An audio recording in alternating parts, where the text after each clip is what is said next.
Hello નમસ્કાર મિત્રો, હું જેપીસર એટલે કે જતીન પૂનન વૈરાગી. આજે આપણે ધોરણ 11ના ચેપ્ટર નંબર 1ના જેડબલઈ કે નીટ માટે પૂછાયેલા એમસીક્યુઝની પ્રેક્ટિસ કરવાના છીએ. રાઈટ, આપણે ઓલરેડી એક્સરસાઇઝ અને ચેપ્ટર આખું કમ્પ્લીટ કર્યું છે અને આજે એમસીક્યુઝ છે એમનું મટીરિયલ પણ તમને મળી ગયું છે. આપણે ખાલી એમાંથી આજે કઈ રીતે સોલ્વ કરવા એની પ્રેક્ટિસ કરવા જઈ રહ્યા છીએ. Right, so one by one જોઈએ. સૌથી પહેલો એમસીક્યુ છે, એક સંયોજનમાં 3 તત્વો એ, બી અને સી આવેલા છે, જેમાં તત્વ એનો ઓક્સિડેશન આંક +2, બીનો ઓક્સિડેશન આંક +5 અને સીનો ઓક્સિડેશન આંક -2 છે. તો સંયોજનનું શક્ય સૂત્ર જણાવો એવું પૂછ્યું છે. જુદા જુદા 4 ઓપ્શન આપ્યા છે. હવે સૌથી પહેલો ક્વેશ્ચન એ કે ઓક્સિડેશન આંક આપ્યા છે +2, +5 અને -2. સંયોજનનું સૂત્ર, કોઈ પણ સંયોજન બને ત્યારે એમનો વીજભાર કેટલો હોય? તો કે સંયોજન બને એટલે એનો વીજભાર 0 હોય, જો તટસ્થ વીજભારની દ્રષ્ટિએ સંયોજન, નકર તો એમને આયન કહેવાય. રાઈટ, તો સંયોજન એટલે એમનો વીજભાર, કુલ વીજભાર 0 હોવો જોઈએ. ટૂંકમાં એ, બી, સી બધા જોડાય એમનો કુલ ઓક્સિડેશન આંક કેવો થવો જોઈએ? તો કે 0 થવો જોઈએ. રાઈટ, તો આપણે કંઈ કરવાનું નથી, આપણને જે ઓપ્શન્સ આપ્યા છે ને એમાં મૂકતા જવાના. સપોઝ પહેલા ઓપ્શનમાં હું મૂકું તો A3 છે, A3 એટલે +2 × 3 એટલે +6. પછી બી કેટલા છે? તો કે 2 છે એટલે +5 × 2. અને સી કેટલા છે? તો કે 4 × 2 = 8 છે એટલે -2 × 8. આ બધાનો ટોટલ મારો જો 0 થતું હોય તો આ શક્ય છે. જો ન થાય તો ઓપ્શન બી માટે ચકાસો, જો ન થાય તો ઓપ્શન સી માટે ચકાસો, અને જો ત્રણેય માટે ન થાય તો સમજવાનું કે ડી આન્સર આવતો હોવો જોઈએ. રાઈટ, સો આમાં આન્સર શું આવે છે? તો કે આમાં આન્સર આવે છે એ. કઈ રીતે? તો કે જો મેં તમને કીધું એ જ રીતે, એ કેટલા છે? તો કે 3 એટલે 3 મૂક્યા. એનો ઓક્સિડેશન આંક કેટલો? તો કે +2 એટલે અહીંયા મેં 2 મૂક્યા. બી કેટલા છે? તો કે 2 છે એટલે ત્યાં 2 મૂક્યા. બીનો ઓક્સિડેશન આંક કેટલો? તો કે +5 એટલે અહીંયા +5 મૂક્યા. અને સી કેટલા છે? તો કે 4 × 2 = 8, 4 × 2 = 8, એનો ઓક્સિડેશન આંક -2. બધાનો ટોટલ કર્યો તો કેટલા આવ્યો? 0. 0 આવ્યો મતલબ કે એ સૂત્ર શક્ય બને છે. રાઈટ, બીજું છે 27 ગ્રામ એલ્યુમિનિયમની STPA જલીય NaOHની સાથે પ્રક્રિયા કરવાથી H2 કેટલો ઉત્પન્ન થાય? હવે 27 ગ્રામ એલ્યુમિનિયમ છે, એની NaOH સાથે પ્રક્રિયા કરવી છે તો H2 કેટલો ઉત્પન્ન થાય એવું પૂછ્યું છે. તો પહેલાં એમનું સમીકરણ આપણને આવડતું હોવું જોઈએ. ઓકે, બીજું કે મિત્રો અહીંયા ABCD છે, એમાં ખાસ અચાનક ગમે ત્યારે ગમે ટીક નહીં કરી નાખવાનું, કારણ કે તમને ખબર છે એ પ્રમાણે JEE હોય કે નીટ હોય એમાં સાચા જવાબના +4 માર્ક છે અને ખોટો જવાબનો -1 માર્ક હોય છે. એટલે જો ખોટો પડશે તો એ 4 તો નથી જ આવવાના, પણ જે આવ્યા છે એમાંથી 1 માર્ક જતો રહેશે. રાઈટ, એટલે ખાસ જોઈ વિચારીને એને સોલ્વ કરવા પડશે. ઓકે, આમાં આન્સર છે 33.6. કઈ રીતે આવશે? તો કે જુઓ તમે, H2O + એલ્યુમિનિયમ + NaOH, એલ્યુમિનિયમની પ્રક્રિયા છે એટલે એલ્યુમિનિયમ, જલીય NaOH કીધું છે એટલે H2O + NaOH, એટલે એમાંથી શું બનશે? તો કે એમાંથી બનશે NaAlO2 અને 3/2 H2. રાઈટ, હવે પ્રશ્ન થાય કે સર આ સમીકરણ, તો કે સમીકરણ આવડવા જરૂરી છે. એ તો પ્રશ્ન વાઇઝ સમીકરણ બદલે, અને એ ક્યાંથી આવડશે? તો કે પ્રેક્ટિસથી આવડશે. રાઈટ, આ સમીકરણ આપણે ચેપ્ટરમાં નથી આવ્યું, પણ એ તો આખા કેમેસ્ટ્રીમાંથી ગમે ત્યાંથી સમીકરણ બનાવેલું આપી શકે. રાઈટ, તો જે તે પ્રશ્ન માટે એમનું સમીકરણ આપણને બનાવતા ધીમે ધીમે ચેપ્ટર્સ અમુક આવશે, અમુક ચેપ્ટરની અંદર આવશે, અમુક એક્સ્ટ્રા આપણે આવી રીતે સોલ્વ કરશું તોય ખબર પડશે, પણ એ પ્રેક્ટિસથી આવડે. એ આપેલું ના હોય કે આ જ સમીકરણ અહીંયા યુઝ કરવાનું. રાઈટ, એ માત્ર પ્રેક્ટિસથી આવડે. હવે એક એલ્યુમિનિયમની ગ્રામમાં વાત છે એટલે એલ્યુમિનિયમની ગ્રામમાં વાત કરવાની છે. H2 કેટલો ઉત્પન્ન થાય એવું પૂછ્યું છે. રાઈટ, એટલે H2 છે. હવે એમનું કંઈ અહીંયા એકચ્યુઅલી આપવું જોઈએ કંઈક એકમ, કેટલા લીટર કે અથવા ઓપ્શનમાં એકમ હોવો જોઈએ, નથી, પણ 22.4 ને 44.8 ઓપ્શન સાંભળીએ એટલે આપણને ખબર પડી જાય કે આ લીટરની વાત હોય છે. તો એલ્યુમિનિયમ અને H2 ને કરતા બનાવવાના છે. ઓકે, આપણે જે કરતા ત્રિરાશિ પ્રમાણે એ જ પ્રમાણે એલ્યુમિનિયમનો પરમાણુ ભાર કેટલો? તો કે 27 ગ્રામ. અને H2 કેટલો ઉત્પન્ન થાય? તો કે 1 મોલ હોય તો 22.4 લીટર. તો 3/2 મોલ હોય તો કે 3/2 × 22.4 એટલે એનું સાદું રૂપ આપો એટલે 33.6 લીટર આવે. તો 27 ગ્રામ એલ્યુમિનિયમે હાઇડ્રોજન કેટલો ઉત્પન્ન થાય? તો કે 33.6 લીટર. તો કેટલાએ પૂછ્યો છે? તો કે સર 27 જ પૂછ્યો છે. Okay, very good. તો 27 કેટલો થાય? તો કે 33.6. એટલે આપણો જવાબ આવે છે 33.6. રાઈટ, નેક્સ્ટ છે ત્રીજો MCQ. 200 ml 0.01 મોલર સંકીર્ણના દ્રાવણમાંથી ક્લોરાઇડ આયનને મુક્ત કરવા માટે 0.1 મોલર AgNO3ના દ્રાવણનું કેટલું કદ જરૂરી છે? ઓકે, ક્લોરાઇડ આયનને મુક્ત કરવો છે એટલે ટૂંકમાં કંઈક નિપજ બની નીકળી જતું હોય. AgNO3 છે એનું કેટલું કદ જરૂરી છે એવું પૂછ્યું છે. 0.1 મોલારિટી આપી છે. સંકીર્ણ સૂત્ર છે MCl3 × 4H2O, એટલે કે આવી રીતે ક્લોરાઇડ દૂર થશે એ M તરીકે દૂર થશે અને ધાતુ એમનો સંવર્ગાંક કેટલો છે તો કે 6 છે. તેનું જળ વિભાજન થવાથી અણુ પ્રાપ્ત થતો નથી એવું કહી દીધું છે. રાઈટ, હવે આનો આન્સર 20 ml આવે છે, પણ કઈ રીતે આવે તો કે જુઓ, સંકીર્ણનું સૂત્ર આપણને કહી દીધું છે શું તો કે MCl3 × 4H2, એટલે આપણે લખ્યું MCl3 × 4H2. તેના જળ વિભાજનથી ઉત્પન્ન થતો અણુ, એના જળ વિભાજનથી કયો અણુ ઉત્પન્ન થશે તો કે MCl2H2O4 ટાઈમ્સ Cl, એટલે કંઈ નથી, આમનું જળ વિભાજન થશે એટલે પાણીના અણુઓ 4 અંદર આવી જશે, મતલબ એક ક્લોરીન નીકળશે એટલે Cl2 વધશે, H2O ના 4 અણુ એટલે H2O4 ટાઈમ્સ અને Cl બનશે. આ ટાઈપનો જે અણુ બને ને એને સંકીર્ણ અણુ કહેવાય, સંકીર્ણ સંયોજન કહેવાય. રાઈટ, તેથી ક્લોરીનનો એક અણુ આયનીકરણ પામી શકે એવો છે, એટલે આમાંથી કેટલા ક્લોરીન આયનીકરણ પામી શકે તો કે એક જ, કારણ કે જે આ છે ને ચોરસ કૌંસ એને સંકીર્ણ આયન કહેવાય અને એની અંદર રહેલા કોઈ જુદું આયનીકરણ પામી શકે નહીં, એની બહાર રહેલા પામી શકે. તો અહીંયા તમે મારું કર્સર ફરે છે ત્યાં જુઓ તો ક્લોરીન કેટલા છે, એક જ છે, એટલે આપણે લખ્યું તેથી ક્લોરીનનો એક અણુ આયનીકરણ પામી શકે એવો છે. તો એનો મતલબ Ag+ ના તુલ્યાંક બરાબર Cl- ના તુલ્યાંક એટલે એની સાથે જોડાઈ શકશે કેટલા. રાઈટ, તો Ag+ ની સાંદ્રતા કેટલી આપી છે તો કે 0.1, એટલે મેં અહીંયા 0.1 લખ્યું. એનું કદ પૂછ્યું છે એટલે V. સામે Cl- નું તો કે એનું એમ કેટલો છે તો કે 0.01, એટલે 0.01 અને Cl- નું કદ કેટલું તો કે 200, એટલે 200 ml. ટૂંકમાં કયું સૂત્ર વાપરું, N1V1 બરાબર N2V2 અથવા M1V1 બરાબર M2V2, કારણ કે તુલ્યાંક બેયનો એક જ છે, Ag+1 છે Cl-1, એટલે એની મોલારિટી કયો કે નોર્માલિટી બી સરખું જ આવશે. રાઈટ, તો M1V1 બરાબર M2V2 અથવા N1V1 બરાબર N2V2 સૂત્ર હંમેશા એકને તટસ્થીકરણ માટે બીજું કેટલું જોઈએ એવી જ્યારે ચર્ચા હશે. તટસ્થીકરણ એટલે ક્લોરીન દૂર કરવો છે તો એ તટસ્થીકરણ દ્વારા થશે ને, એક Ag+ વડે એક Cl- દૂર થશે. રાઈટ, તો એના માટે આપણે M1V1 બરાબર M2V2 લીધું. ક્લોરીન માટેનું M1V1 બધુંય છે, Ag+ માટેની સાંદ્રતા છે, કદ નથી, બસ કરતા કદને બનાવી દો, બાકી બધુંનું સાદું રૂપ આપો એટલે સરસ મજાનો જવાબ આવશે 20 ml. રાઈટ, ક્વેશ્ચન નંબર 4 છે, સલ્ફ્યુરિક એસિડના દ્રાવણમાં H2SO4 80% દળથી છે, તેની વિશિષ્ટ ઘનતા 1.71 હોય તો તે દ્રાવણની નોર્માલિટી કેટલી થાય એવું પૂછ્યું છે. રાઈટ, હવે વિશિષ્ટ ઘનતા આપી છે, નોર્માલિટી પૂછી છે અને H2SO4 દળથી 80% છે. હવે એનો જવાબ 27.9 આવે છે, પણ કઈ રીતે આવે છે તો કે નોર્માલિટીનું એક સૂત્ર યાદ રાખવું પડશે. આ એક નવું સૂત્ર છે કે 10 ગુણ્યા વિશિષ્ટ ઘનતા, સ્પેસિફિક ડેન્સિટી કહેવાય એને, દ્રાવ્યનું દળથી ટકા ગુણ્યા અણુભાર છેદમાં દ્રાવ્યનું અણુભાર ગુણ્યા તુલ્ય ભાર.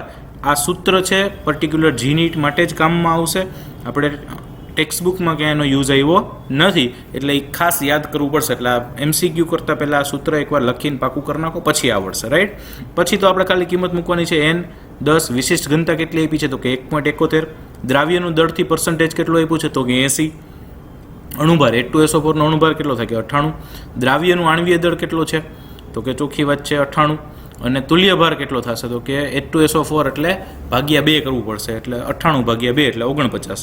બરાબર, બધાનું સાદું રૂપ આપો એટલે સરસ મજાનો 27.9 નોર્મલ જવાબ આવે. પછી છે એસિડિક પોટેશિયમ પરમેંગેનેટના દ્રાવણને નીચેના પૈકી કોણ રંગવિહીન બનાવશે. ઓકે, પોટેશિયમ પરમેંગેનેટનું દ્રાવણ છે એ જનરલી કેવું હશે તો કે પોટેશિયમ પરમેંગેનેટ છે એ જાંબુડિયા રંગ જેવું દ્રાવણ હશે. બ્લીચિંગ પાવડર વડે, ZnSO4 વડે, મોર ક્ષાર વડે કે સૂક્ષ્મ ક્ષાર વડે NaH4 NaHPO4 × 4H2 આમાંથી કોના વડે રંગવિહીન બનશે, મતલબ કોની સાથે પ્રક્રિયા કરશે. રાઈટ, હવે એના આન્સરમાં પણ ABCD કંઈ આપ્યું નથી, પણ આપણે જોતા જઈએ. KMnO4 પોટેશિયમ પરમેંગેનેટ એટલે KMnO4, મેં કીધું એમ એકદમ મસ્ત જાંબુડિયો રંગ હશે. H2SO4 સાથે પ્રક્રિયા કરે એટલે શું બનાવે તો કે K2SO4 MnSO4 H2SO4 અને ઓક્સિજન છૂટો પડે. ઓકે, અને આ જે બન્યું FeSO4 H2SO4 Fe2SO4 thrice H2O × 5 એને મોર ક્ષાર કહેવાય. રાઈટ, અને ઈ KMnO4 છે એ મોર ક્ષાર સાથે પ્રક્રિયા કરે એટલે કે FeSO4 H2SO4, એ FeSO4 H2SO4 શેમાંથી આવ્યું તો કે મોર ક્ષારમાંથી આવ્યું. એની KMnO4 સાથે પ્રક્રિયા કરાવવાની છે, એટલે KMnO4 એની મોર ક્ષાર સાથે પ્રક્રિયા થાય એટલે K2SO4 MnSO4 Fe2SO4 thrice 8H2, આવું આખું બનશે. રાઈટ, અને એટલે મોરક્ષારે શું કર્યું તમે જુઓ અહીંયા KMnO4નું રૂપાંતર શેમાં થઈ ગયું તો કે KMnO4નું રૂપાંતર થઈ ગયું MnSO4માં. અહીંયા KMnO4 છે એમાં Mn નો ઓક્સિડેશનાંક કેટલો હશે તો કે 4 × 8 માંથી 2 +7 હશે અને આમાં કેટલો થઈ જાય છે તો કે +2. Mn નો ઓક્સિડેશનાંક આમાં કેટલો થશે +7 અને આમાં કેટલો થશે +2. મતલબ Mn ના ઓક્સિડેશનાંક બદલાઈ જાય છે એટલે ઓક્સિડેશનાંક ઘટે છે. ઓક્સિડેશનાંક ઘટે એને રિડક્શન કહેવાય અને રિડક્શન કોના દ્વારા થયું તો કે આ બે દ્વારા થયું FSO4 H2SO4 મતલબ કે મોર ક્ષાર દ્વારા થયું અને એ રિડક્શન કરતા છે એટલે એ ખાસ કરીને KMnO4નું રૂપાંતર MnSO4માં કરી નાખે છે. તો KMnO4 વધતો જ નથી તો KMnO4નો રંગ પણ ન વધે અને એટલે એ રંગવિહીન બને છે. રાઈટ. તો મોર ક્ષાર. બીજું કે આમાં ઓક્સિડેશનાંક સર તમે કઈ રીતે ગણ્યો છે તો કે એમાં મેં આની પહેલાં આપણે જે ક્વેશ્ચન્સ આવ્યા એમાં કીધું કે હમણાં પડવાનું નથી અને પછીનું આપણે જે રેડોક્સ પ્રક્રિયાઓ ચેપ્ટર ભણવાના છીએ એમાં ઓક્સિડેશન આંક ગણવાની મેથડ્સ આવશે. અલગ અલગ ઘણી બધા પ્રકારે ઓક્સિડેશન આંક જુદી જુદી વસ્તુના ગોતશું. ઓકે, એટલે ત્યારે બહુ ડિટેલમાં ભણવાનું છે. એટલે કદાચ એવું લાગે કે અત્યારે ઓક્સિડેશન આંક નથી સમજાતો, કોઈ વાંધો નહીં. ખાલી અત્યારે એટલું સમજવાનું છે કે આ જે મોર ક્ષાર છે એ KMnO4નું રૂપાંતર MnSO4માં કરી નાખે છે. KMnO4 વધતું નથી તો એનો રંગ પણ વધતો નથી એટલે મોર ક્ષાર છે એ જવાબ આવશે. રાઈટ. અહીંયા આન્સર આવશે સી. ઓકે, નેક્સ્ટ ક્વેશ્ચન છે 3.6 ગ્રામ ધાતુના ઓક્સાઇડનું હાઇડ્રોજન વડે રિડક્શન કરતાં 3.2 ગ્રામ ધાતુ મળે છે. ધાતુનું ઓક્સાઇડ છે 3.6 ગ્રામ, એનું હાઇડ્રોજન વડે રિડક્શન કરતાં ધાતુ કેટલી મળશે તો કે 3.2 ગ્રામ. ધાતુની બાષ્પ ઘનતા 32 છે તો તે ઓક્સાઇડનું સામાન્ય સૂત્ર જણાવો એવું કીધું છે. ઓકે, હવે ઓક્સાઇડનું સામાન્ય સૂત્ર એટલે MO હોય, MO2 હોય, M2O3 છે, M2O છે કે M2O5 છે, કયા પ્રકારે બનશે. ઓકે, તો સૌથી પહેલાં આપણને તુલ્યભાર કઈ રીતે મળે તો કે તુલ્યભાર એટલે ધાતુનું વજન છેદમાં ઓક્સિજનનું વજન ગુણ્યા 8. હવે આ તુલ્યભારનું એક સૂત્ર છે કયું તો કે ઓક્સાઇડવાળા સંયોજનો માટે છે. હવે ધાતુનું વજન કેટલું આપ્યું છે તો કે 3.6.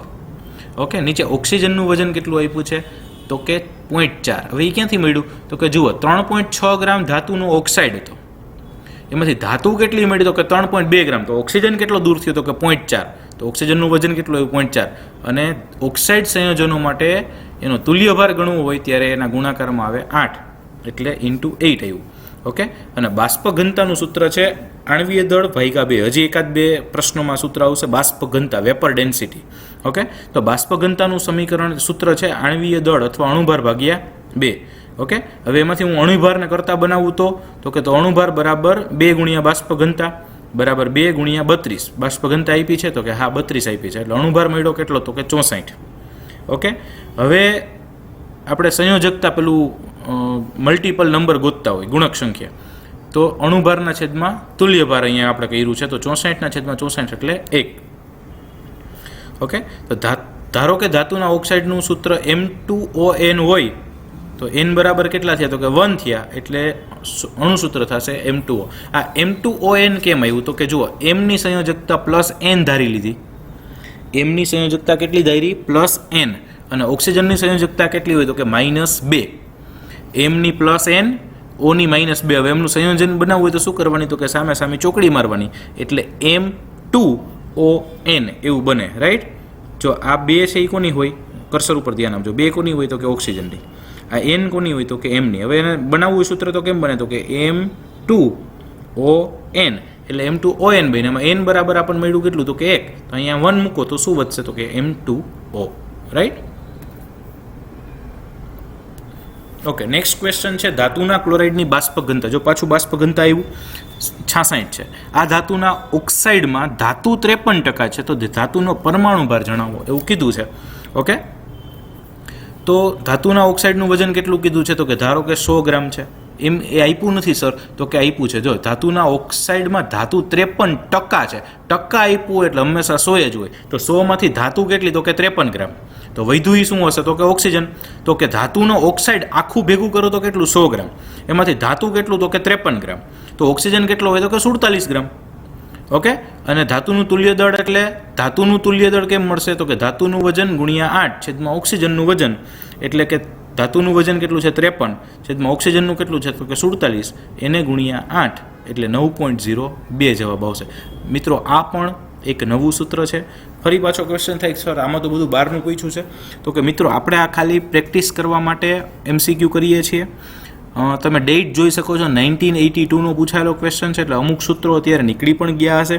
બીજી વસ્તુ કે JEE નીટ એટલે આપણી માનસિકતા પણ થોડી બદલાવી પડશે કે દરેક વસ્તુ બેઠે બેઠી ચોપડીમાં આપી હોય એ પૂછાશે નહીં, રાઈટ. એના માટે આપણે મેન્ટલી સ્ટ્રોંગ બનવાનું છે અને ખાસ કરીને પ્રેક્ટિસ કરવાની છે. જો એ કે સર એમ કેમ પ્રેક્ટિસ કરી આવડે, તો કે જો અહીંયા તમે આપણે અત્યાર સુધી બાષ્પ ઘનતાનું સૂત્ર મેં જાણી જોઈને તમને નહોતું કીધું કે અણુભાર ભાગ્યા 2. અત્યારે જેવું બાષ્પ ઘનતાનું સૂત્ર આવ્યું એકવાર કર્યું એટલે થોડુંક મગજમાં બેઠું, બીજી વાર કરશો એટલે જેમ કરશો એટલે ધીમે ધીમે આઈડિયા આવતો જશે, રાઈટ. સો અહીંયા ધાતુનું તુલ્યબળ કેટલું મળ્યું તો કે 9.02, બરાબર. હવે ધાતુની સંયોજકતા કેટલી હોય તો કે 2 ગુણ્યા ક્લોરાઇડની બાષ્પ ઘનતા છેદમાં ધાતુનો તુલ્યભાર પ્લસ 35.5. ઓકે, એ કેમ આવ્યું તો કે ક્લોરાઇડ હોય ને એટલે 35. જો આ નવું સૂત્ર આવ્યું, ધાતુની સંયોજકતા ગોતવાનું સૂત્ર છે, તો એ મળ્યું કેટલું તો કે 2.74. અને પરમાણુ ભારનું સૂત્ર તો કે તુલ્યભાર ગુણ્યા સંયોજકતા, તુલ્યભાર મળ્યો 9.02 અને સંયોજકતા મળી 2.74. ટોટલ મારશો એટલે આવશે 24.74, which is approximately near about 25, right.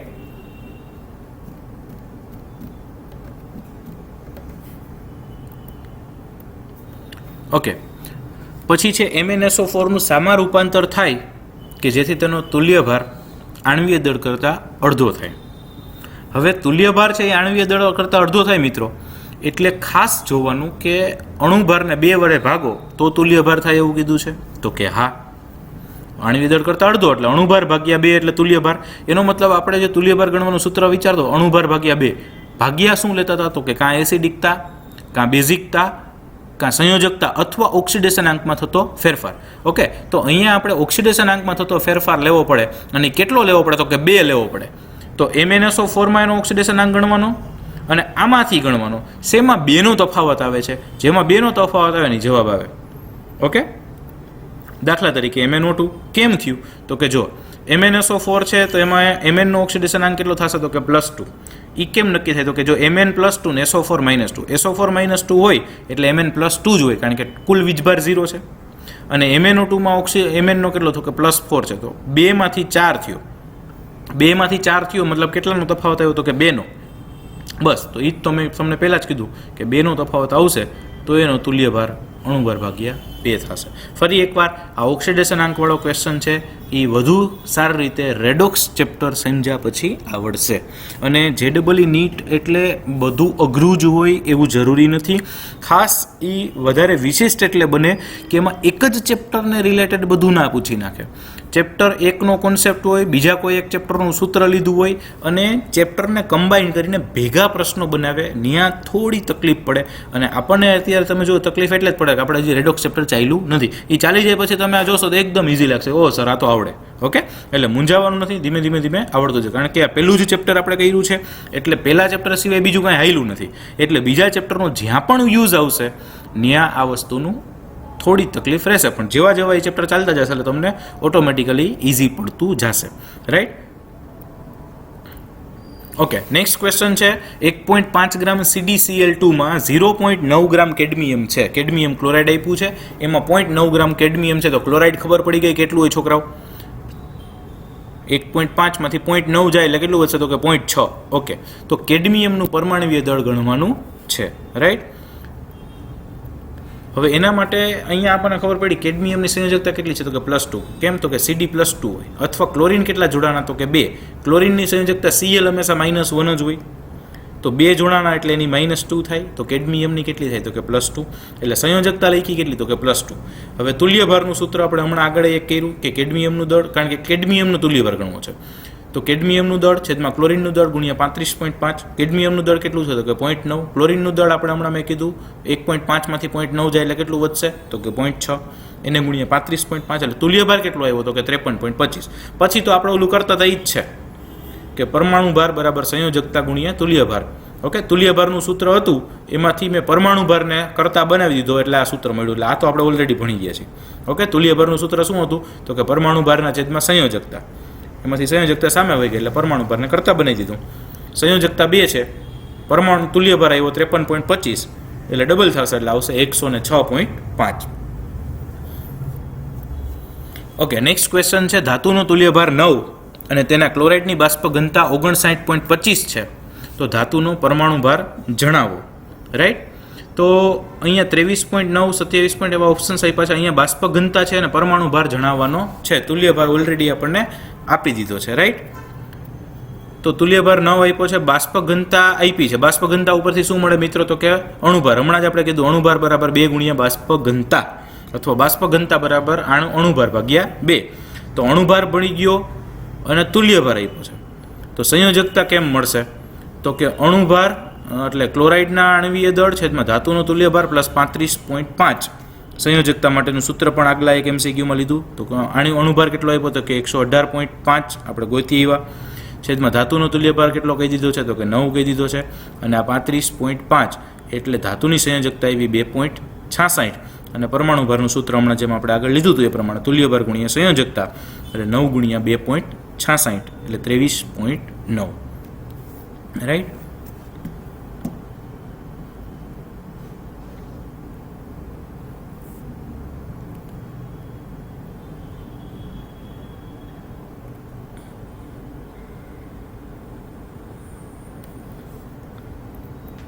Okay, next છે 11મો ક્વેશ્ચન.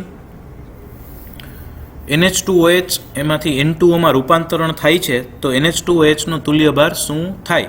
તુલ્યભાર એટલે અણુભારના છેદમાં એસિડિકતા અથવા બેઝિકતા અથવા સંયોજકતા અથવા ઓક્સિડેશનાંકમાં થતો ફેરફાર. ફરી પાછો એ જ પ્રશ્નો છે, અહીંયા ઓપ્શન્સ નથી. તો NH2OHમાં નાઇટ્રોજનની ઓક્સિડેશન અવસ્થા કેટલી છે? તો કે -1 છે. ઓકે, અહીંયા -1 એ ગોતતા શીખવાનું છે. ઓક્સિડેશન અવસ્થા એ રેડોક્સમાં જ આવશે. N2Oમાં નાઇટ્રોજનની ઓક્સિડેશન અવસ્થા તો કે +1 થશે, કારણ કે ઓક્સિજનનો -2. જો આમાં હું તમને ઇઝીલી સમજાવી શકીશ. ઓક્સિજનનો -2 તો 2 નાઇટ્રોજનનું કેટલું થવું જોઈએ? તો કે +2. 2 નાઇટ્રોજનનું +2 તો 1 નાઇટ્રોજનનું તો કે +1. તો ઓક્સિડેશનની અવસ્થામાં કેટલો ફેરફાર થયો? -1માંથી +1. તો -1માંથી 0 અને 0માંથી +1 કેટલો ફેરફાર થયો? તો કે 2નો. ઓકે, અને તુલ્યભાર કેટલો થાય? તો કે અણુભારના છેદમાં 2. અણુભારને આપણે મોલેક્યુલર માસ કેપિટલ M થી દર્શાવીએ અને ઓક્સિડેશન આંકમાં થતો ફેરફાર 2 એટલે m/2 થશે. રાઈટ. તુલ્યભાર કેટલો થશે? તો કે m/2. પછી 12મો ક્વેશ્ચન છે 0.32 ગ્રામ ધાતુની એસિડ સાથેની પ્રક્રિયાથી 112 ml હાઇડ્રોજન NTPA પ્રાપ્ત થાય છે, તો ધાતુનો તુલ્યભાર ગણો. ઓકે, આના માટે પણ પહેલાં તુલ્યભારનું સૂત્ર ધાતુનું દળ ગુણ્યા 11200 છેદમાં હાઇડ્રોજનનું કદ, કારણ કે હાઇડ્રોજન પ્રાપ્ત થાય છે એવું કીધું છે. ઓકે, ધાતુનું દળ ગુણ્યા 11200 છેદમાં હાઇડ્રોજનનું કદ mlમાં. હવે આપેલ ધાતુનું વજન કેટલું આપ્યું છે? તો કે 0.32 ગ્રામ આપ્યું છે. ઓકે, તો N2PA હાઇડ્રોજનનું કદ આપ્યું છે એ આપણને આપી દીધું 112 ml. તો બસ ખાલી સૂત્રમાં કિંમત મૂકવાની છે. ધાતુનું દળ 0.32 ગુણ્યા 11200 છેદમાં 112 એટલે જવાબ આવશે 32 ગ્રામ. ફરી એકવાર આ પણ સૂત્ર નવું બનાવેલું છે. ધાતુનું દળ ગુણ્યા 11200 છેદમાં હાઇડ્રોજનનું કદ. જો નવું સૂત્ર આવે ને મિત્રો, એ કમ્પલસરી યાદ રાખવું પડશે, એને પ્રેક્ટિસ કરવી પડશે. બરાબર, એના વગર કંઈ થશે નહીં. ઓકે, 0.9 ગ્રામ ધાતુને 100 ml 1 નોર્મલ HClના દ્રાવણમાં દ્રાવ્ય કરવામાં આવે છે, તો ધાતુનો તુલ્યભાર શું થાય? ઓકે, 0.9 ગ્રામ ધાતુ છે, 100 ml 1 નોર્મલ HClના દ્રાવણમાં દ્રાવ્ય કરવામાં આવે છે, તો તુલ્યભાર પૂછ્યો છે. તો અહીંયા N1V1 બરાબર N2V2, જે મેં આગળ પણ આપણે લગભગ પહેલાં બીજા MCQમાં ક્યાંક લીધું હતું. રાઈટ. એટલે N1V1 એટલે પહેલાં કોઈ એકની નોર્માલિટી અને કદ, N2V2 એટલે બીજાની નોર્માલિટી અને કદ. ઓકે, તો અહીંયા પહેલાં ધાતુ માટે લઈ તો 0.9 છેદમાં E એટલે તુલ્યભાર. ઓકે, વજનના છેદમાં તુલ્યભાર અથવા મોલના છેદમાં તુલ્યભાર એ પ્રમાણે આપણે જાય એટલે નોર્માલિટીનું સૂત્ર આપણે ઓલરેડી મેળવેલું છે. ઓકે, ગ્રામ પ્રતિ લીટર અને ગુણ્યા એનું કદ કેટલું આપ્યું છે? તો કે 1000, કારણ કે મેં ગ્રામ પ્રતિ લીટર કન્સિડર કર્યા. ગ્રામ પ્રતિ લીટરના છેદમાં તુલ્યભાર એટલે નોર્માલિટીનું સૂત્ર આપણે લખાવ્યા છે એ. N2 એટલે બીજું કેટલું છે? તો કે 100 ml એટલે V2 આવ્યું. ઓકે, અને 1 નોર્મલ એટલે એની નોર્માલિટી એટલે N2 છે એ 1 છે અને V2 છે એ 100 છે. ઓકે, તો અને જો આ N1 કેમ આવ્યું 0.9 ના છેદમાં એ? તો કે હું હમણાં બોલ્યો દ્રાવ્યનું વજન ગ્રામમાં છેદમાં તુલ્યભાર ગુણ્યા દ્રાવણનું કદ ml તો 1000 વડે ગુણી નાખવાનું, રાઈટ. ટૂંકમાં નોર્માલિટીનું સૂત્ર તો એના ઉપરથી જ આવ્યું છે. બસ કાંઈ કરવા નથી, ખાલી ઈને કરતાં બનાવી દો.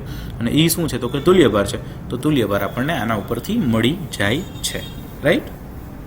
જો આ એપ્લિકેશન બી છે, નોર્માલિટીનું સૂત્ર આપણે ભણી ગઈ જ છે, પણ એનો ઉપયોગ થોડો અલગ રીતે કર્યો છે. ઓકે, 14મો ક્વેશ્ચન છે, 1 મોલ કેલ્શિયમ ફોસ્ફાઇડ પાણી સાથે પ્રક્રિયા કરી શું નિપજ આપશે, રાઈટ. તો પહેલાં તો કેલ્શિયમ ફોસ્ફાઇડ અને ફોસ્ફિન એમના અણુસૂત્ર તમને આવડતા હોવા જોઈએ. કેલ્શિયમ ફોસ્ફાઇડ તો તમને દક્ષિણી સરે બેઝિક કેમેસ્ટ્રીમાં શીખડાયું છે, એમાં બનાવતા આવડશે સૂત્ર. તો CH3P2, ઓકે. અને ફોસ્ફિન એટલે PH3. આ એકચ્યુઅલી વિભાગના તત્વોવાળું જે ચેપ્ટર આપણે આવશે, P વિભાગના તત્વો, બરાબર, એમાં આ સમીકરણ આવે છે. એટલે જો એક ચેપ્ટરનો બીજામાં યુઝ થયો, કારણ કે JEE નીટ છે મિત્રો, એ આખું 11મું આખું 12મું પૂરું થાય પછી લેવાતી ટેસ્ટ છે, રાઈટ. એટલે એમાં બધા ચેપ્ટર્સ ઇન્ક્લુડેડ થાય, એકબીજા સાથે કમ્બાઈન થાય, રાઈટ. એટલે આ સમીકરણ આપણને આપ્યું ના હોય, એ આપણે બનાવવું પડે. પણ તમને એમ થાય સર અમને કેટલાક આવડે, તો કે આ સમીકરણ તો ટેક્સ્ટ બુકમાં આવશે, પણ ક્યાં આવશે તો કે P વિભાગના તત્વો જે ચેપ્ટર છે એમાં આવશે, ઓકે. એટલે તમને અત્યારે થોડું ટફ લાગે, ઓકે, ખાસ. ઓકે, ચલો હવે સમીકરણ લખો. આ કેલ્શિયમ ફોસ્ફાઇડ છે અને આ ફોસ્ફિન છે, ઓકે. ફોસ્ફિન છે એ ઝેરી ગેસ છે. તો કેલ્શિયમ ફોસ્ફાઇડ અને ફોસ્ફિન છે, તો 1 મોલ કેલ્શિયમ ફોસ્ફાઇડ છે, તેમાં ફોસ્ફિન કેટલા મોલ બને છે ભાઈ, તો કે 2 મોલ બને છે. બસ, તો 2 મોલ ફોસ્ફિન જવાબ આવી ગયો, સિમ્પલ.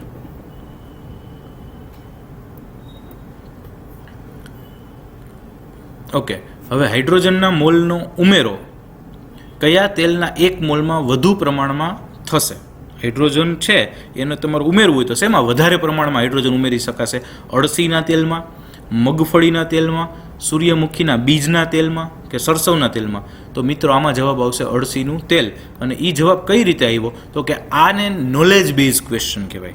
નોલેજ બેઝ ક્વેશ્ચન હંમેશા યાદ રાખવાનું હોય, આમાં કોઈ જ ગણતરી આપણે કરવાની નથી. આ યાદ રાખવાનું કે અળસીનું તેલ, મગફળીનું તેલ, સૂર્યમુખીના બીજનું તેલ કે સરસવનું તેલ આપ્યું હોય તેમાં અળસીના તેલમાં મેક્સિમમ આપણે હાઇડ્રોજન ઉમેરી શકીએ, રાઈટ. આ નોલેજ બેઝ ક્વેશ્ચન થયો, ઇન્ફોર્મેશન બેઝ ક્વેશ્ચન થયો. ઇન્ફોર્મેશન હંમેશા યાદ રાખવી પડે, એને આપણે કેલ્ક્યુલેટ કરી શકીએ નહીં.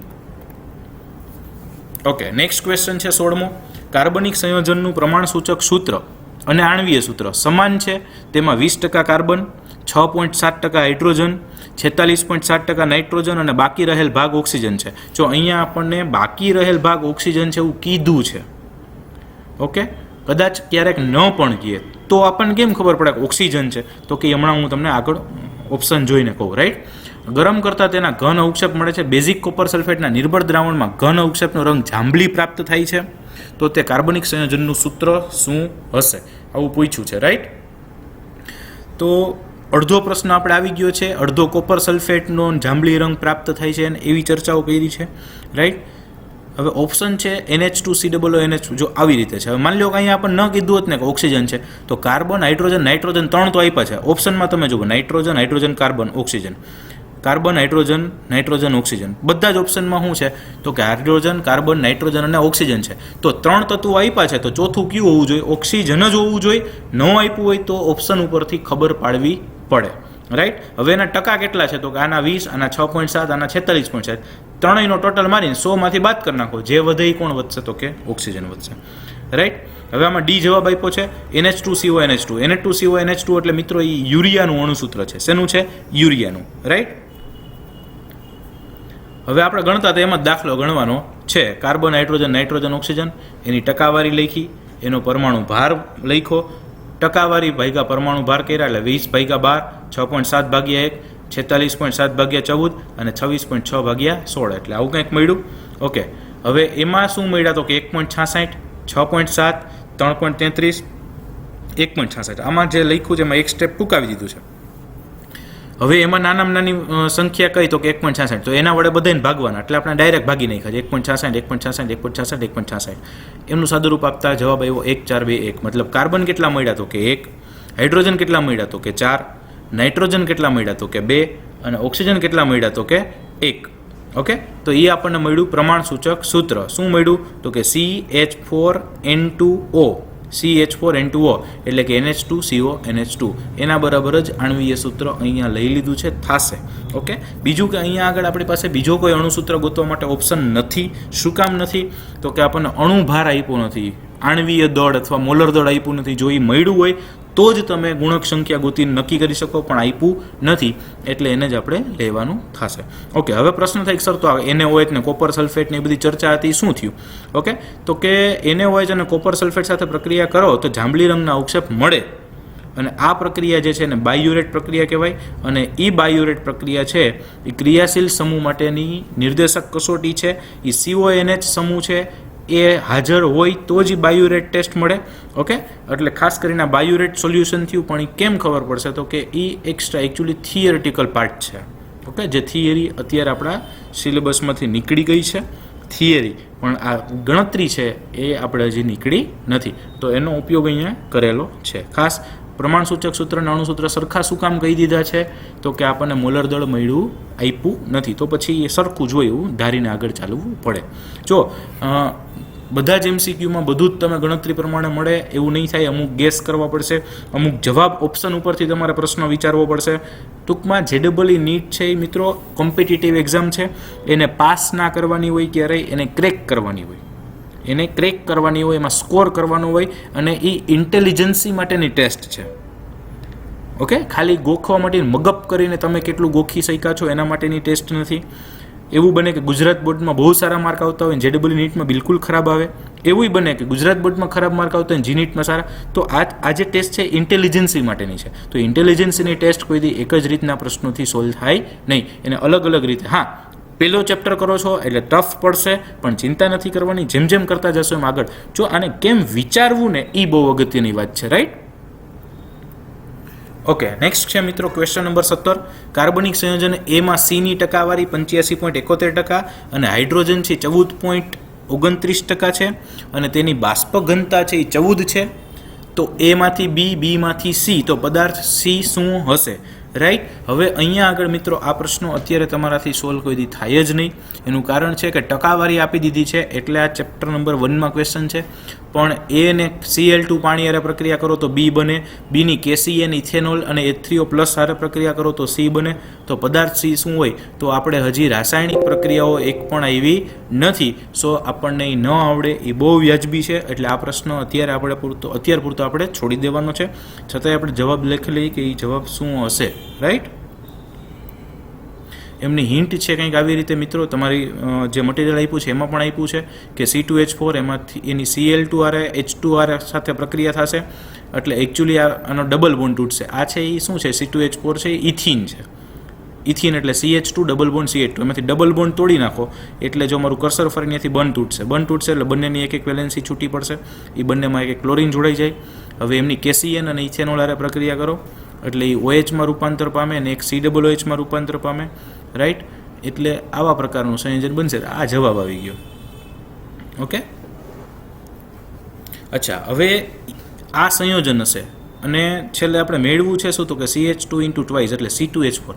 એ આપણે એડવાન્સમાં લઈને પ્રક્રિયા કરી દીધી, રાઈટ? એટલે આ જે પ્રક્રિયાઓ આપણે એકય આવી નથી. સો આ પ્રશ્ન ન આવડે એ વ્યાજબી છે, એટલે આ પ્રશ્ન અત્યાર પૂરતો છોડી દેજો. નેક્સ્ટ છે 2 લિટર SO2 વાયુનું SO3 વાયુમાં સંપૂર્ણ રૂપાંતરિત કરવા જરૂરી ઓક્સિજન ઉત્પન્ન કરવા કેટલા મિલી પર હાઇડ્રોલની જરૂર પડશે, રાઈટ? આ એક ક્વેશ્ચન હું તમારા માટે મૂકું છું.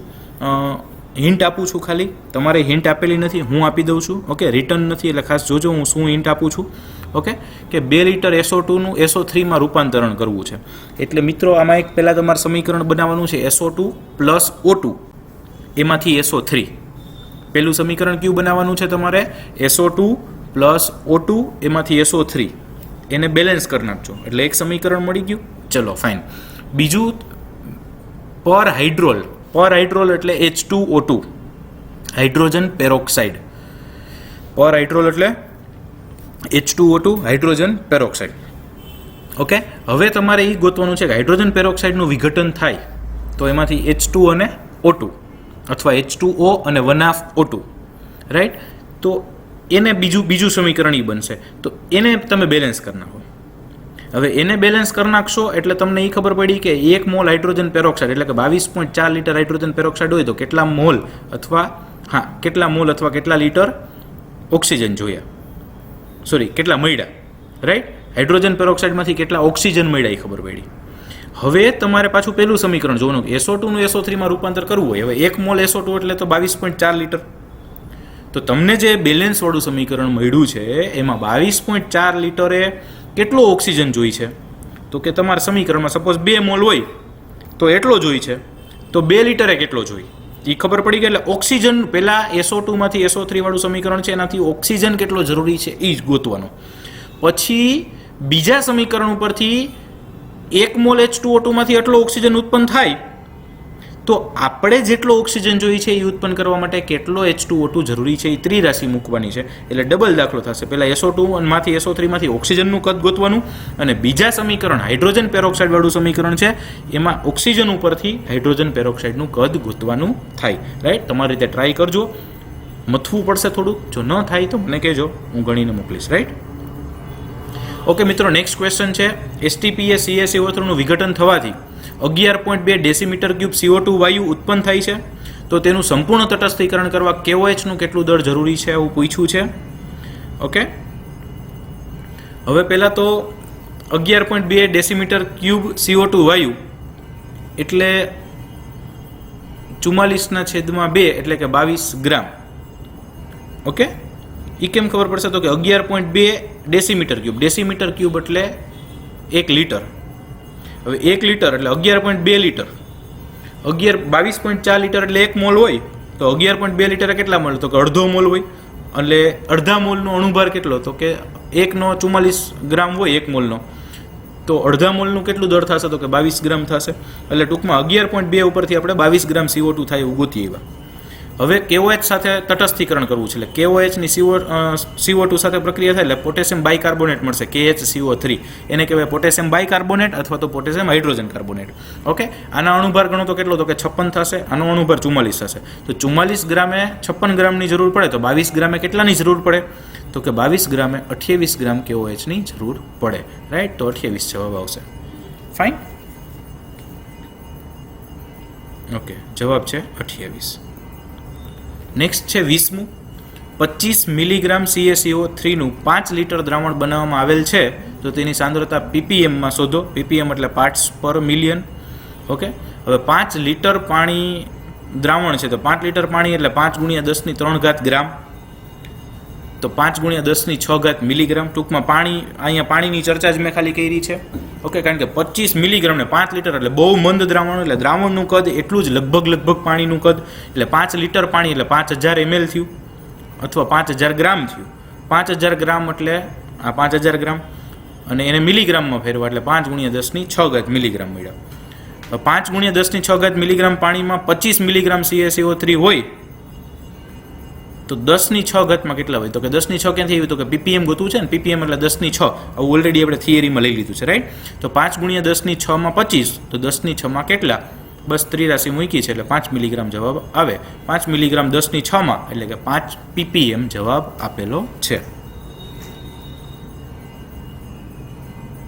અથવા ડાયરેક્ટ મેં તમને કીધું તો મિત્રો ppm નો મતલબ કીધો તો ppm એટલે મિલીગ્રામ પ્રતિ લીટર. મિલીગ્રામ 25, લીટર 5, 25/5 મૂકો એટલે 25 5 જવાબ આવે, ડાયરેક્ટ જવાબ આવી જશે, રાઈટ. આ થોડુંક ઇઝી અંદરની મેથડથી કર્યું. મેં એક સૂત્ર કીધું હતું મિલીગ્રામ પ્રતિ લીટર, તો ડાયરેક્ટ ppm બરાબર મિલીગ્રામ પ્રતિ લીટર મૂકો એટલે ડાયરેક્ટ 5 જવાબ આવી જાય છે, રાઈટ. ઓકે, નેક્સ્ટ મિત્રો છે વાયુની બાષ્પ ઘનતા 22 હોય તો આણ્વીય દળ કેટલું થશે, તો કે ફરી એકવાર આણ્વીય દળ બરાબર 2 × બાષ્પ ઘનતા સૂત્ર થયું એટલે 2 × 22 એટલે 44 જવાબ આવશે, right. So answer is 44. Okay, ચલો, thank you all of you. આજ પૂરતું એટલું રાખીએ. ખાસ પ્રેક્ટિસ કરજો. નવા સૂત્રો ઘણા આવ્યા છે, પણ એનાથી પેનિક ન થઈ જતા. એની પ્રેક્ટિસ કરજો 1 વાર 2 વાર એટલે ઓટોમેટિકલી ખબર પડવા મળશે. બીજું કે અમુક નહીં સમજાય, અમુક અઘરું પડશે. અઘરું પડે મિત્રો એને જ JEE નીટની પ્રિપેરેશન કહેવાય. આમાં જો અમે લોકો ધારત તો સહેલા MCQ લઈને તમને ગણાવીને તમને મજાઈ કરાવી શકાત, બરાબર. પણ આપણે ખાલી મજા સાવ બહારનું પૂછ્યું હોય એવા પ્રકારના MCQની પ્રેક્ટિસ કરી છે. હજી આપણે એક લેક્ચર MCQની જ પ્રેક્ટિસ કરશું અલગ અલગ, રાઈટ. સો તમને થોડું વધારે ખ્યાલ આવે. પણ ખાસ JEE અને નીટ 15 લાખ, 11 લાખ, 12 લાખ સ્ટુડન્ટ્સમાંથી અમુક 1000 છોકરાઓ પસંદ કરવાના હોય એટલે ટફ જ હોય. ઓકે, સહેલી પ્રેક્ટિસ છે, એટલી બધી ના હોય. અને આ જે ચેપ્ટર છે એ બહુ વેરાયટીવાળું ચેપ્ટર છે, રાઈટ. એ મેં ચાલુ કર્યું તેથી પણ તમને કીધું હતું, એટલે ખાસ એમાંથી પેનિક ન થતા, ધીમે ધીમે પ્રેક્ટિસ કરજો એટલે આવડશે. એક બીજું કે હજી બાકી બધા ચેપ્ટર આપણે બાકી છે મિત્રો, એટલે જ્યાં જ્યાં બીજા ચેપ્ટર્સનો યુઝ આવ્યો હોય એવું હજી આપણને કંઈ આવડતું ના હોય, એટલે પણ થોડું ટફ પડે, રાઈટ. ચલો, thank you all of you.